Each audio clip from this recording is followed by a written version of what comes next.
March 15th, 1943, 11:47 p.m., Piccadilly Circus Station, London.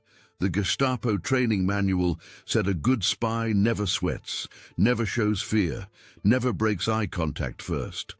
I was sweating through my stolen British Army uniform. My hands were shaking so badly I had to clench them into fists. And I couldn't maintain eye contact with the British military police sergeant for more than 3 seconds before looking away. I was the worst spy Nazi Germany ever sent to England. And that's exactly why I was about to help Britain win the war. The MP sergeant stepped closer, studying my papers under the dim station lighting, my forged identification card, my fabricated service record, my carefully memorized cover story that was already falling apart because I'd given him the wrong regiment number. "Private Schmidt," he said slowly, "you say you're with the Royal Engineers, attached to the 15th Scottish Division." "Yes, Sergeant." My English was too good. That was the problem. Native German speaker who'd learned British English from a tutor in Hamburg. No regional accent, no working-class inflections. I sounded like a German trying to sound British, which is exactly what I was. But before I tell you how the worst spy in German history became Britain's greatest double agent, and how my complete inability to deceive anyone helped expose Hitler's entire espionage network, hit that subscribe button right now. The stories on this channel will change everything you thought you knew about World War II espionage. Trust me, what's coming next is absolutely insane. The sergeant was still staring at my papers. Any second now, he'd call for backup. I'd be arrested, interrogated, probably executed as a spy. My mission: infiltrate British military headquarters, gather intelligence on Allied invasion plans, would end before it began, which, as it turned out, was the best possible outcome for everyone except Hitler. Part 1. The Abwehr's brilliant plan. Let me back up 6 months. Tell you how a 32-year-old Hamburg accountant who'd never fired a gun became a German intelligence operative. September 1942. I received my conscription notice. Report for military service. I assumed I'd be sent to the Eastern Front like everyone else, to freeze and die in Russia fighting a war Germany couldn't win. Instead, I was ordered to report to a nondescript building in Hamburg's Rotherbaum district. No military markings, no obvious function, just an address and a time. Inside, a man who never gave his name interviewed me for 3 hours. "Herr Weber, your file indicates you speak fluent English. Where did you learn?" "Private tutor. My father wanted me to work in international trade before the war." "You studied at the University of Hamburg? Mathematics and accounting?" "Yes, sir." "Military service?" "None, sir. I have astigmatism. Failed the physical examination." He made notes. "Married?" "No, sir." "Political affiliations?" This was dangerous territory. The wrong answer meant trouble, but I'd never been good at lying. "I'm not a party member, sir. I vote, but I'm not politically active." He studied me for a long moment. "Do you love Germany, Herr Weber?" "Yes, sir." That was true. I did love Germany, just not what it had become. "Would you be willing to serve your country in a special capacity, something that requires your unique skills?" "What skills would those be, sir?" "Your language ability, your education, your unremarkable appearance." That stung, but he wasn't wrong.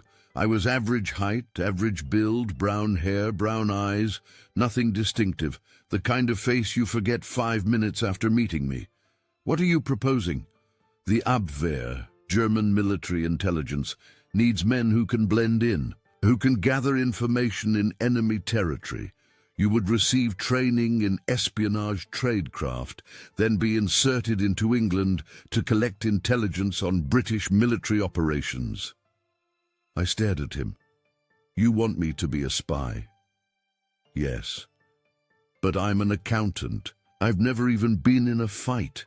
That's exactly why you're ideal. You're not a soldier. You don't think like a soldier. The British won't suspect someone like you.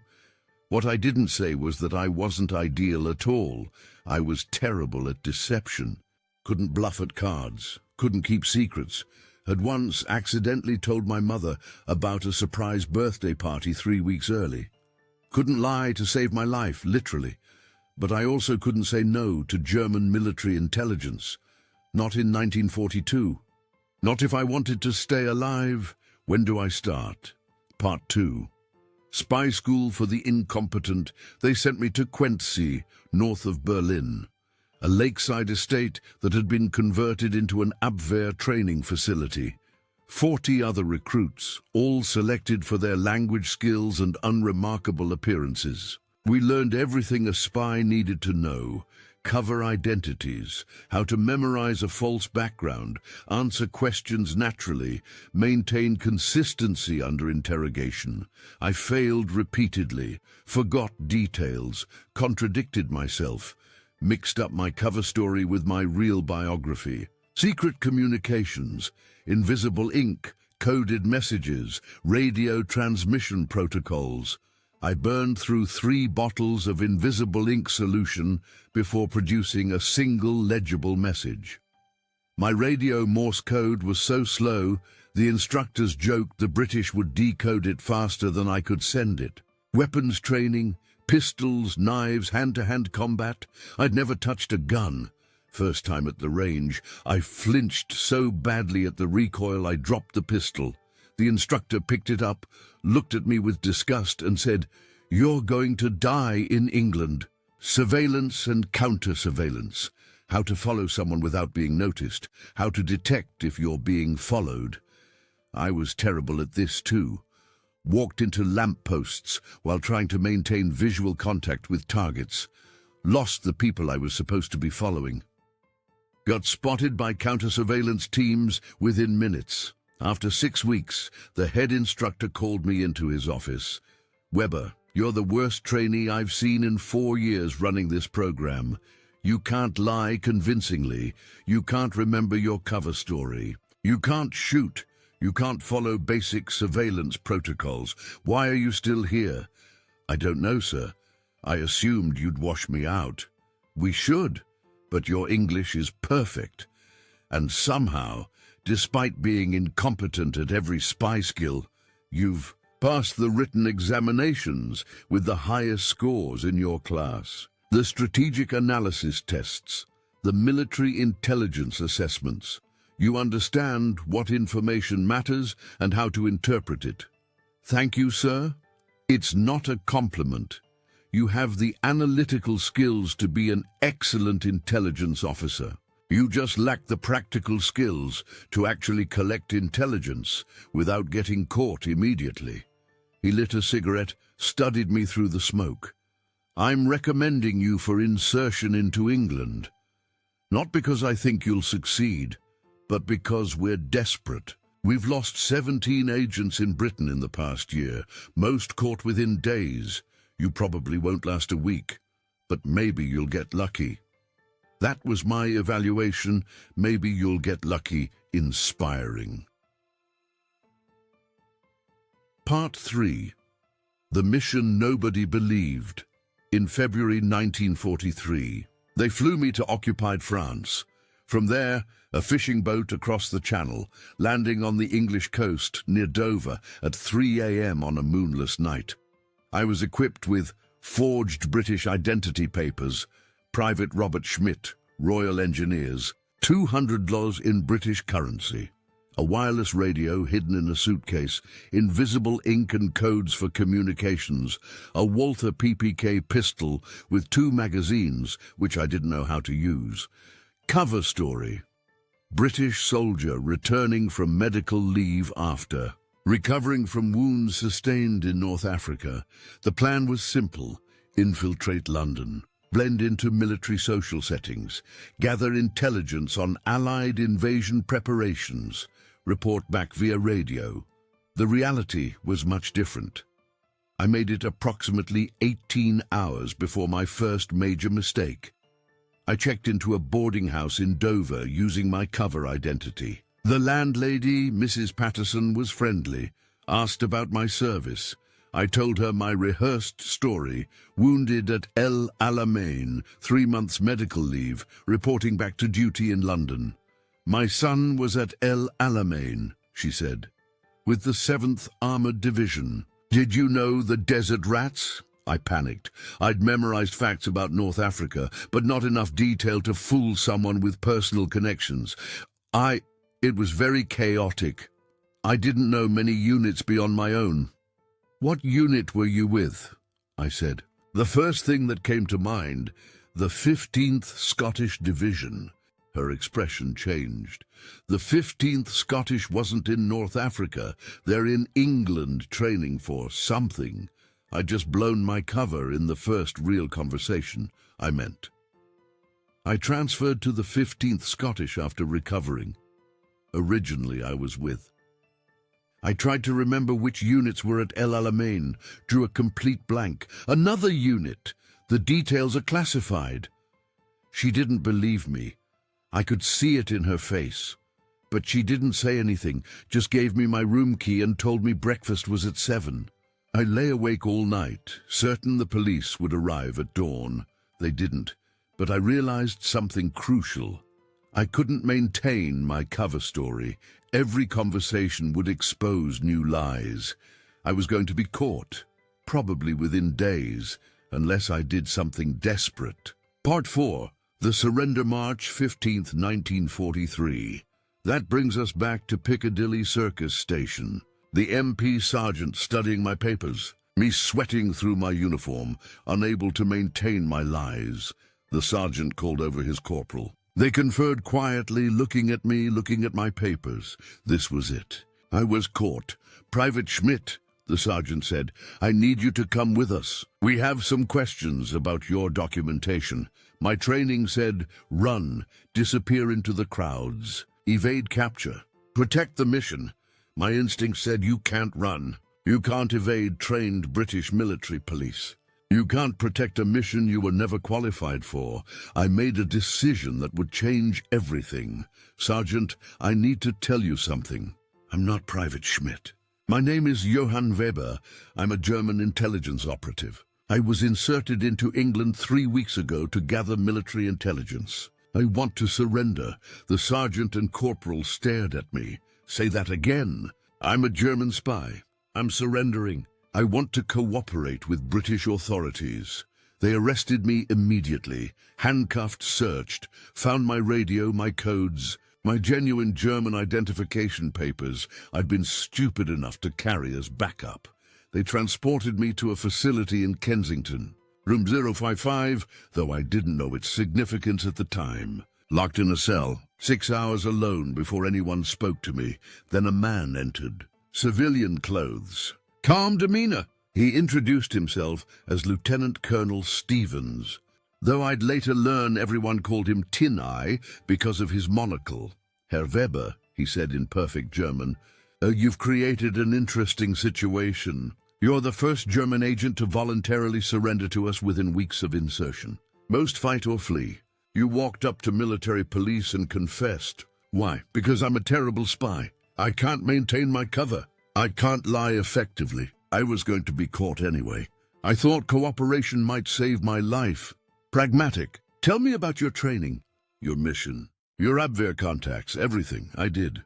Spent 8 hours describing Quincy training facility, the instructors, the other recruits, my mission parameters, the communication protocols, everything. Stevens listened without interrupting, took minimal notes. Just let me talk. When I finished, he said something I didn't expect. Herr Weber, you're right about one thing. You're a terrible spy. Your tradecraft is abysmal. Your lies are transparent. But you know what? That makes you incredibly valuable to us. How? Because you're going to become a double agent. You're going to radio your Abwehr handlers in Hamburg and tell them you've successfully infiltrated British military circles. You're going to send them intelligence, but the intelligence will come from us. We'll control exactly what Germany knows, and more importantly, what Germany thinks they know but is actually false. I stared at him. You want me to lie to the Abwehr? I just told you I can't lie effectively. You won't be lying to them. You'll be sending messages we write. All you have to do is operate the radio and maintain basic radio discipline. We'll provide the content, and in return, we won't execute you as a spy. It wasn't really a choice, but it was more than I deserved. I'll do it.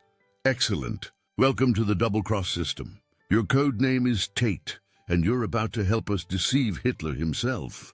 Part 5. The double-cross. The double-cross system, officially called the XX Committee, was British intelligence's program for turning captured German spies into double agents. Run by MI5, it had been operating since 1940 with remarkable success.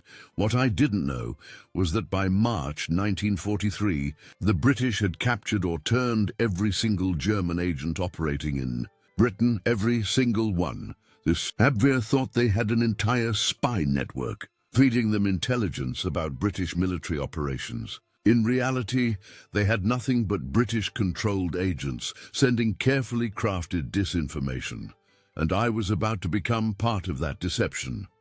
They set me up in a safe house in Hendon, North London, gave me my radio, taught me improved transmission protocols, and handed me my first message to send, successfully established in London. Making contact with military personnel. We'll report further intelligence soon. Tate. I transmitted it on March 20th, 5 days after my surrender. Hamburg responded within hours. Excellent work. Proceed with caution. Report troop movements in military installations. Priority invasion preparations. The Abwehr believed I was operating freely. They had no idea I was in a British safe house with MI5 handlers literally sitting next to me while I transmitted. My handler, a man I knew only as Robertson, explained the system. Every message you send will be written by us. We'll provide intelligence that's either trivial, things Germany already knows, or false intelligence designed to mislead them about our actual operations. Your job is simply to transmit convincingly and maintain the fiction that you're a successful agent. What if they ask questions I can't answer? What if they suspect? Then we'll adapt. But here's the thing, Weber. Your very incompetence as a spy works in your favor. If you were too successful, too polished, they might suspect you'd been turned. But an agent who occasionally makes small mistakes, who sounds nervous on the radio, who reports limited intelligence, that sounds authentic. For 6 months I sent messages to Hamburg, reported false troop deployments, described imaginary military installations, provided misleading information about supply movements, all carefully crafted by British intelligence to support a larger deception plan I wasn't fully briefed on. The Abwehr never suspected. They thought Tate was one of their most valuable agents in Britain. The irony was crushing. The worst spy Germany ever trained was feeding them false intelligence, and they believed every word. Part 6. Operation Fortitude in January 1944. Robertson briefed me on something big. Weber, you're about to become crucial to the most important deception operation of the war. Operation Fortitude. Have you heard of it? No, you won't hear about it from anyone else either. This is classified at the highest levels, but you need to understand what you're participating in. He explained. The Allies were planning to invade France in June 1944. The landing site would be Normandy, but German defenses were formidable. If Hitler knew where and when the invasion was coming, he could concentrate forces and destroy the beachhead. So Allied intelligence was executing an elaborate deception. They'd convinced Germany the invasion would hit Pas-de-Calais, the closest point between England and France, instead of Normandy. And even after the Normandy landings began, they'd convinced Germany it was just a feint, that the real invasion at Calais was still coming. This deception required the entire double-cross network. Every turned German agent would send messages supporting the Calais narrative. False radio traffic, dummy armies, fake supply depots, all designed to convince Hitler to keep forces at Calais even after Normandy was invaded. Your role, Robertson said, is to report on the fictional 1st U.S. Army Group, FUSAG, supposedly stationed in southeast England, preparing to invade Calais. You'll describe troop movements, equipment, preparations. None of it real. All of it designed to make Germany believe Calais is the target. What if they discover it's false? Then thousands of Allied soldiers die on Normandy beaches. No pressure. For 4 months I sent messages describing FUSAG, reported divisional movements that never happened, described equipment concentrations that didn't exist, transmitted carefully crafted intelligence about invasion preparations for Calais. The messages went something like this. Observed 3rd U.S. Infantry Division moving into Kent. Large concentration of landing craft at Dover. Estimate force build-up consistent with major operation. Target likely Calais region? The Tate. Supply depot established near Folkestone. Significant ammunition and fuel stocks. Officers discussing invasion timing. Overheard mention of July timeframe. Tate. Additional divisions arriving southeast England. Total force estimate now 150,000 troops. All indicators suggest Calais as objective. Tate. Every message was false. Every observation fabricated. Every detail designed to reinforce the Calais deception. And the Abwehr believed it. German intelligence reports from May 1944 show they'd accepted the fortitude deception completely. They believed FUSAG existed, believed it was the main invasion force, believed Calais was the target.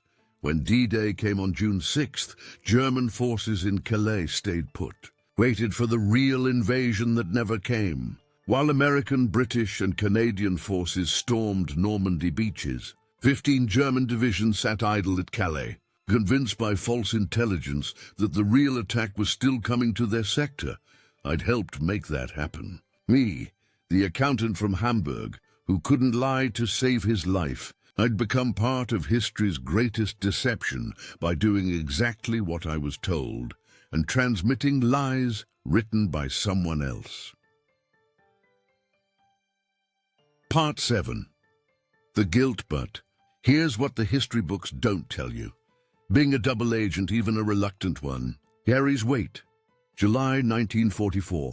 I was still sending messages to Hamburg, still pretending to be a loyal German agent, still feeding them false intelligence. Robertson came to the safe house with news. Weber, we've had a breakthrough. Ultra intercepts show the Abwehr is completely buying the fortitude deception. German High Command is keeping forces at Calais weeks after D-Day. Your reports are cited specifically in their intelligence assessments.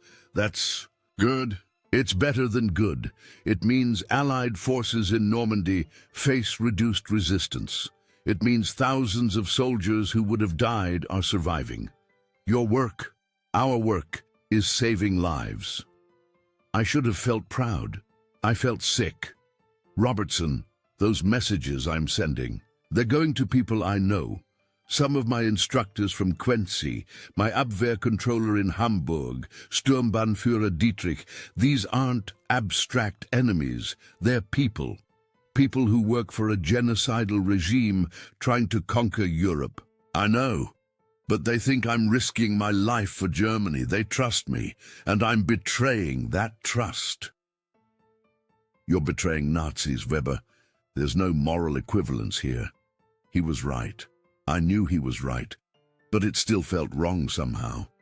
Being a traitor, even a traitor to an evil cause, carried psychological weight. How long do I have to keep doing this? Until Germany surrenders, or until they discover you're compromised? Whichever comes first. Part 8. The Network Exposed, August 1944. Something went wrong. My radio transmission on August 15th received no response from Hamburg. Unusual, but not unprecedented. Technical difficulties happened. August 16th, still no response. August 17th, silence. August 20th, I transmitted an emergency signal indicating I needed immediate contact. Nothing. Robertson came to the safe house with alarming news. Weber, we think your network has been compromised. Ultra intercepts show the Abwehr has discovered that multiple agents in Britain are actually under British control. They're conducting a security review of all their UK operations. Do they know about me, specifically? We're not sure. But transmissions have stopped. That usually means they suspect the agent is compromised. What happens now? We wait. If they try to re-establish contact, we continue the deception. If they don't, you're no longer useful to us. And then you become a prisoner of war. Comfortable imprisonment, but imprisonment nonetheless, until the war ends. I spent 3 weeks waiting for Hamburg to respond. They never did. On September 10th, 1944, Robertson informed me that Tate was being deactivated. The Abwehr had apparently concluded I was either captured or killed. My usefulness as a double agent had ended. What happened? I asked. How did they figure it out? We're not entirely sure. One theory, another agent we turned, Zigzag, was deliberately sent back to Germany with false information. He told his handlers everything was compromised. The Abwehr panicked and shut down the entire UK network. So my operation ended because another double agent exposed the system. Essentially, yes. But here's the thing, Weber. It doesn't matter. By September 1944, the deception had already worked. Uday succeeded. Allied forces were driving across France. Whether Germany trusted their British agents or not was no longer strategically significant. We'd already won the intelligence war. Part 9. The numbers. The double-cross system's success is measurable in stark statistical terms. German agents in Britain, 1940-1945, total sent by Abwehr, 115 agents captured or surrendered. 115 agents, success rate for Germany, 0% executed as spies. 16, those who refused to cooperate. Turned into double agents, 39, including me. Others, imprisoned without intelligence value Operation Fortitude impact. German divisions held at Calais. 15 divisions, approximately 150,000 troops. Duration of deception, 7 weeks after D-Day Allied casualties. Potentially prevented, estimated 10,000, 30,000 effectiveness rating. Complete success, Tate, Johann Weber. Specific contributions, messages transmitted, 247 messages over 18 months. False intelligence reports, 89 detailed reports. German intelligence. Citations, 34 documented references to Tate reports in Abwehr assessments. Confirmed impact on German strategy. Direct influence on troop deployments at Calais post-war analysis. German High Command post-war testimony. Multiple generals cited false intelligence from British agents as contributing to strategic mistakes, Abwehr officials admitted. Never discovered the double-cross system until after German surrender. Historical assessment. Most successful counter-intelligence operation in history. Part 10. The Reckoning.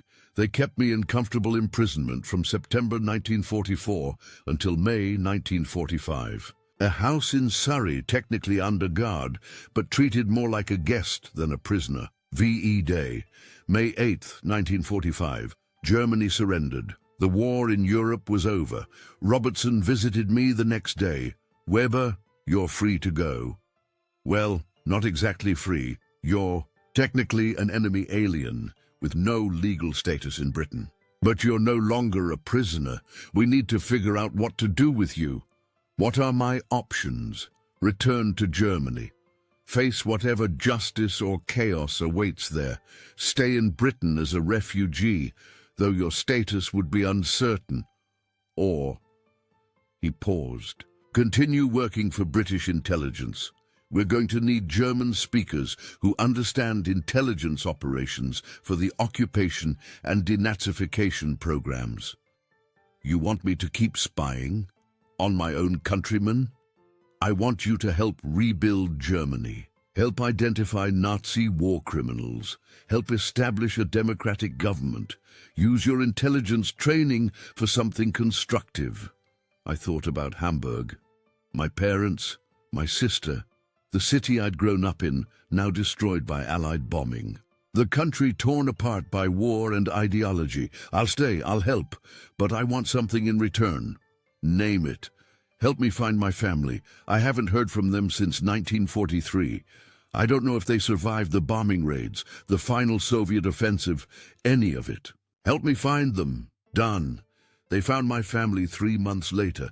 My parents had survived, living in the rubble of Hamburg. My sister had fled to relatives in Bavaria. I was allowed to write them, explain where I'd been, what I'd done, why I'd seemingly disappeared for 2 years. My father's response came 6 weeks later. Johann, your mother and I are relieved you survived. We heard nothing after you left in 1942, assumed you'd been killed in Russia like so many others. To learn you were in England, working as a spy, then as a double agent, is difficult to process. You betrayed Germany, but perhaps Germany deserved betrayal. Perhaps we all deserved what happened for allowing the Nazis to lead us to destruction. Come home when you can. We will talk. Father, I worked for British intelligence until 1950, helping process Nazi war criminal investigations, translating documents, providing context on Abwehr operations. Then I emigrated to Canada, started over, became an accountant again, lived quietly in Toronto for 40 years. Part 11. The confession in 1985, the British government declassified double-cross system records. Suddenly, my story was public. Journalists found me in Toronto, wanted interviews, wanted me to explain how I'd helped defeat Germany. I gave one interview to a historian writing about Operation Fortitude. Mr. Weber, you're credited with helping to deceive German High Command about D-Day. How does that feel? I don't feel like I deserve credit. I was a terrible spy who surrendered immediately. British intelligence used me as a transmission tool. I didn't write the messages, didn't plan the deception, just operated a radio when told to. But your transmissions influenced German strategy, saved Allied lives. Maybe. Or maybe Germany would have kept forces at Calais anyway. We'll never know the counterfactual. I just know I was terrified, incompetent, and accidentally useful. Do you regret it, betraying Germany? I thought about that for a long time. I regret that betrayal was necessary. I regret that my country became something that needed betraying.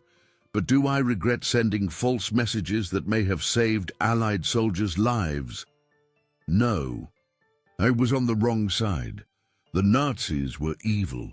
If my incompetence as a spy led to their defeat, then my incompetence was the best thing I ever did. What's the lesson from your story? That history is made by imperfect people stumbling through impossible situations. I'm not a hero. I'm an accountant who couldn't lie, got caught immediately and agreed to cooperate to save my life. But that cowardice ended up mattering. Sometimes the worst person for a job succeeds precisely because they're so bad at it that the enemy never suspects. The historian published my interview in his book. It got some attention. Veterans groups invited me to speak. I declined. Didn't feel right accepting praise for actions motivated by self-preservation. But one invitation I accepted. In 1994, for the 50th anniversary of D-Day, the British government invited all surviving double-cross agents to a commemoration ceremony. I flew to London, met other double agents, some I'd heard of, others whose operations had been so secret they were only declassified decades later. A British intelligence officer gave a speech about the double-cross system's impact. The agents in this room didn't fire shots or storm beaches, but they won a war through deception. They convinced Germany to make catastrophic strategic mistakes. They saved thousands of Allied lives. They shortened the war. History often focuses on battlefield heroics, but intelligence operations, quiet, unglamorous, ethically complicated, often matter more. After the ceremony, a D-Day veteran approached me. American, must have been in his 70s. Your Weber. Tate. Yes. I was at Omaha Beach. Second wave. We expected to face 15 German divisions. Faced maybe 5. The rest were held at Calais, waiting for an invasion that never came. Your fake reports helped keep them there. I probably survived because of that. He extended his hand. I shook it. I'm just glad it worked, I said. I'm glad you made it home. Me too. Thank you for what you did, even if you didn't feel heroic doing it. Epilogue. The Spy Who Couldn't Lie. I died in 2003 at age 92. Heart failure. Peaceful end in a Toronto hospital. Surrounded by family, wife, 3 children, 7 grandchildren. My obituary in the Toronto Star mentioned my wartime service briefly. Former double agent in British intelligence during World War II. But at my funeral, my oldest son read from my private memoirs, which I'd written for family but never published. I was the worst spy Germany ever trained. Couldn't lie. Couldn't maintain cover. Couldn't execute basic tradecraft. I surrendered within weeks and betrayed my country to save my life. History made me into something I wasn't, a clever double agent who deceived the Nazis through brilliant intelligence work. The truth is simpler and less flattering. I was an incompetent coward who got lucky, but here's what I learned. Sometimes incompetence is strategic. Sometimes cowardice is wisdom. Sometimes failing at evil is the most moral thing you can do.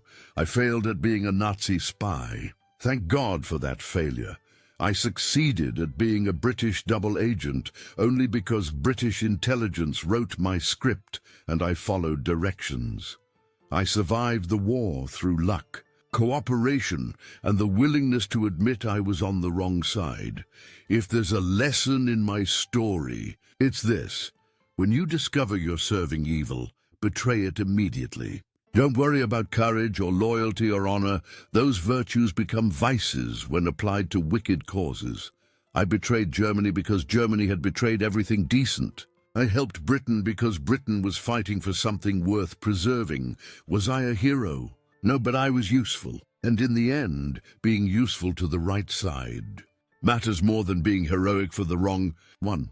My son finished reading and added, his own words, my father spent 60 years uncomfortable with the praise he received for wartime service. He didn't feel he deserved it, but maybe that discomfort was exactly why he did deserve it. He never glorified what he'd done, never pretended betrayal was easy or moral certainty was simple. He just acknowledged that when faced with an impossible situation, he made the choice that ended up mattering.